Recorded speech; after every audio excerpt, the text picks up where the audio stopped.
NFL this season, parity has reigned supreme. Although there's some constants, some teams that made the playoffs last year still having winning records and still doing well. No team could really be called great, including my Philadelphia Eagles, who are 8-1, have the best record in the NFL, but they are far from a finished product and far from perfect. So let's look at every team around the league and look at their flaws, what they could work on, and why they are not great. What's up, it's your boy Cintron coming back at you with another analysis video, and I kid you not, that's my real name. Is anybody great this year? The argument can be made, no. Yeah, there's some teams that are still at the top, but what is truly at the top? Sometimes good is the enemy of great. Interesting quote there. All right, is anybody great? First up, we have, of course, the Philadelphia Eagles, who have the best record with 8-1 start.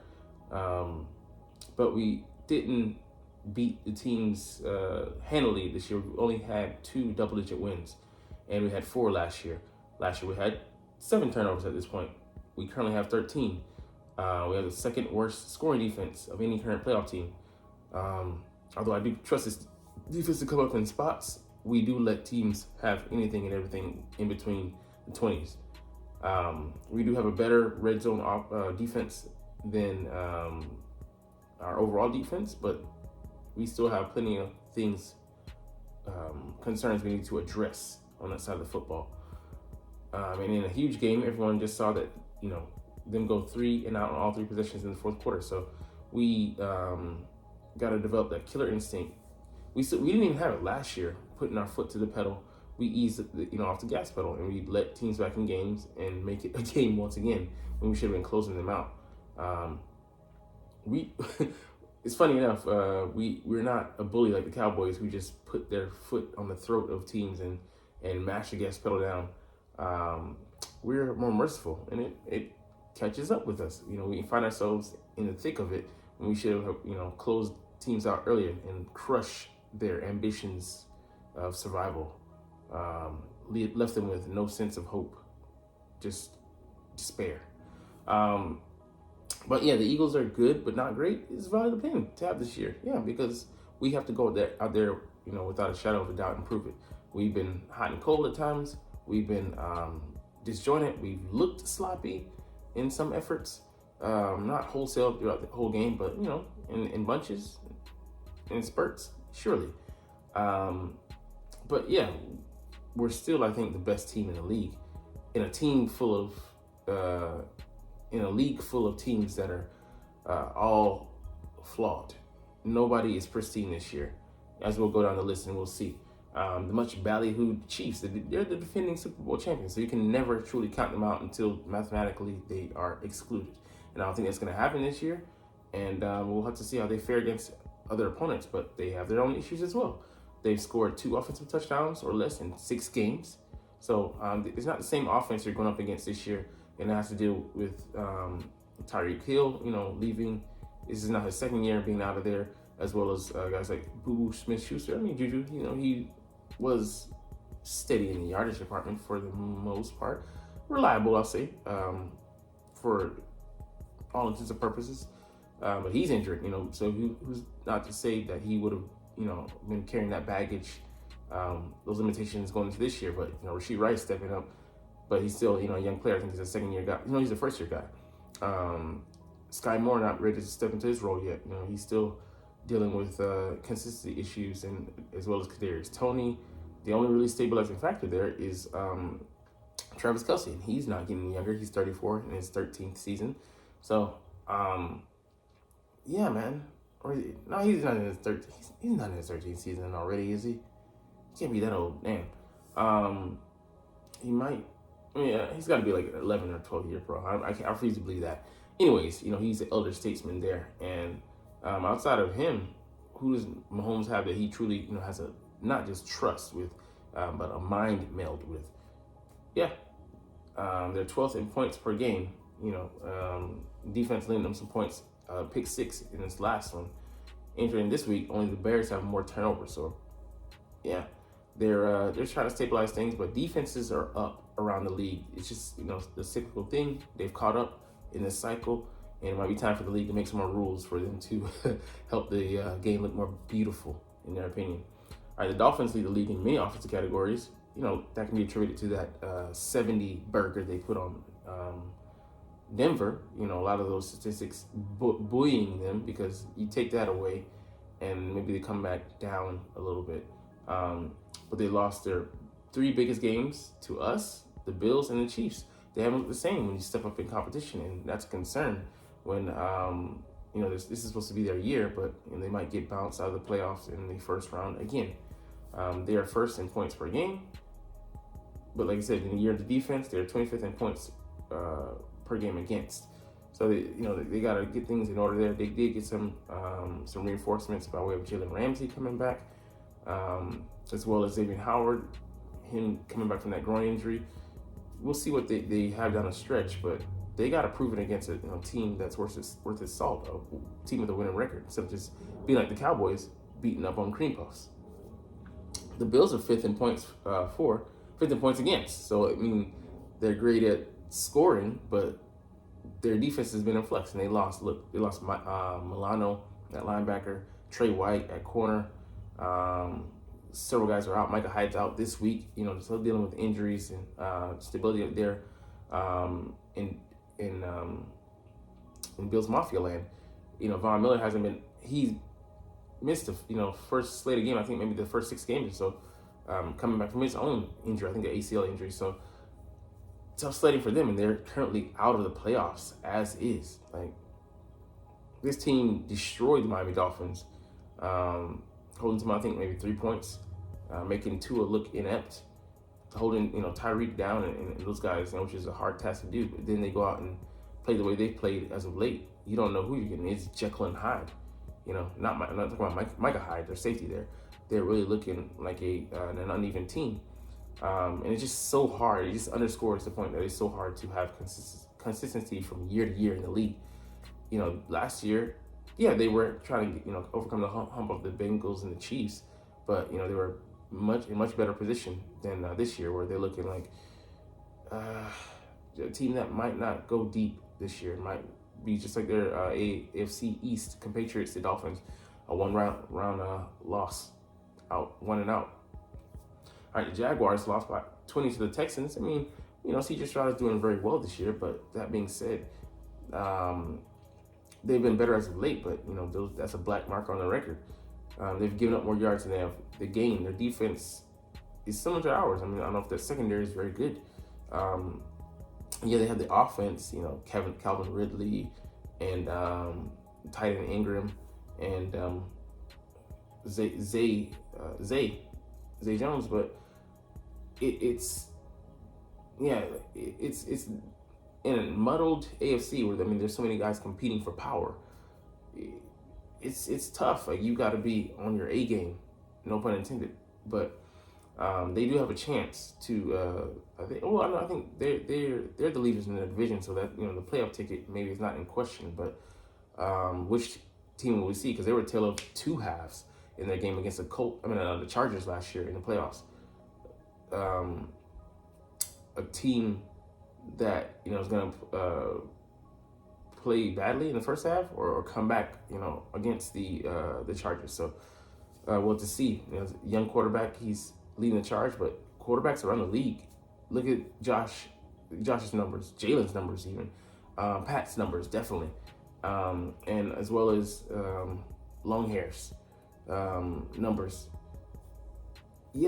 Nobody's doing spectacular. No one's beating the field in the MVP voting right now. So it's all pretty even. Like I said, the parity this year is just crazy. The Browns have an exceptional defense. We faced them in OTAs, and it was a preview of them being able to do some mighty good things behind the power of that Madden model looking, Garrett. The guy, he's so chiseled. No wonder he got tested after his game, I think, last year. Wouldn't be surprised if we got this year multiple times. But he leads that stellar defense there, captained by Jim Schwartz, our former D coordinator who won us the Super Bowl. And the QB who plays when he wants to play. When he's healthy, but he has been up and down. But his performance has been up and down as well. Just doesn't look good. And, that contract, that record-setting, fully guaranteed $200 million contract is not looking that good on the Browns right now. But for better or worse, they're tied to him now, married to him now, because no way they can massage themselves out of this deal. I just had to throw that in there. The 49ers, on a 3-game losing streak, they haven't won a game in a month because they had the bye week last week. They're off. They've scored 17 points in each of those games. They're not looking good. The secret sauce is out on them. I mean, they have stars, but they're very top heavy.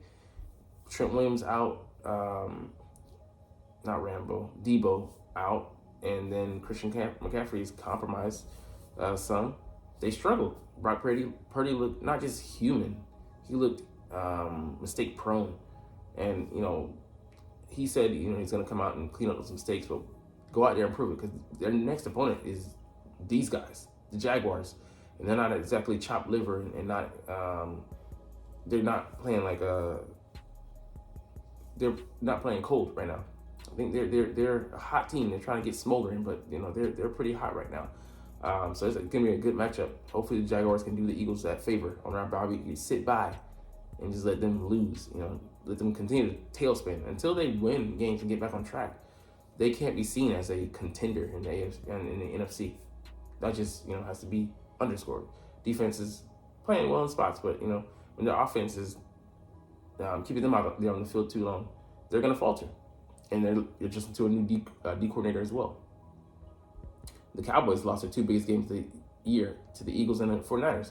And the disparity there, they got stomped in the mud by these guys, and they just couldn't close. They got all the way down to the 6 with, 40 or 20 seconds to go. 26 seconds, I think. And couldn't close the deal. Had so many chances. Got 3 penalty flags on that drive to get down there when they started on the 14th. So that's just the story of the Cowboys. Like I said, bullies, be able to beat up on teams they should, and then against competent teams, they go out there and lose it. And they have a middling loss to the Cardinals, who aren't in competition at all. So Cowboys just have to go there and improve it, just similar to their playoff record. They haven't done, they haven't beat nobody. So 28 years in running. Let's make it 29, baby. All right, the Lions got embarrassed by the Ravens. I mean, they're the team that is struggling with maturity right now. What Lions squad are you going to get? Yes, it's led by Goff. He's a very competent, top 10 quarterback in this league. But the guys around him, he's got Jahmyr Gibbs, talented guy, but he's a rookie. Talented safety. They drafted from Alabama, Battle. But yeah, he's also a rookie, so he's out of the battle through his injuries, no pun intended. But they have a good captain of the ship, the former tight end, Dan Campbell, but what are you really getting from them? We don't know at this point. And we'll see it on the run, because they have I think one of the easiest schedules left, especially in the NFC. But if they're not able to win out on some of the games that they should have been, it'll come down to the maturity of that squad. We'll be looking at and assessing that again. All right, the Vikings on their 3rd quarterback, count them out, man. They're battling, but they just got too much not going for them. It'd be a revival, but I'd love for them to challenge the Lions, and those will be some good games to look at. But they just have to overcome out to feel like too much. With their star wide receiver Jay Jetter, Justin Jefferson also being out. The Bengals, Seahawks, and Steelers are 5-3, but have a negative point differential, so they're getting outscored. Man, which is crazy. The Steelers are 5-3 with that. Like, with what they have to work with, they're working miracles out there. Credit to Mike Tomlin, but they can't be considered contenders, especially in that top-heavy AFC. Seahawks, they just haven't been consistent. They got destroyed by the Ravens, 37-3, and they have ailments. I think they had like 5 or 6 starters on the DNP list this past week. So, man, it's not looking good. The Bengals, they're getting back to health. I think there will be a contender. That Ravens and Bengals game with them coming in about 2 weeks. Not this game, but next weekend is going to be crucial, because Joe Burrow is rounding back into form, and the Ravens are looking like a locomotive that's building up steam and trying to get to unstoppable status. it might be, like an immovable object against the, whatever that phrase is, because I can't remember right now. But anyways, I mean, I'm going to love to watch that one, or watch the highlights, but it's going to be interesting because, yeah, like I said, the Ravens might actually be great. They have the top defense. They're 6th in points per game. Lamar having a strong season again. He's rebounded maybe into MVP form. We'll see, but his numbers aren't strong as well. Just, par for the course this season. They're well coached. We have a new coordinator, which is, a big deal to overcome. But they lost in overtime to the Colts, who are, at the bottom. And by 7 to a pesky divisional game with the Steelers. But Steelers weren't actually world beaters.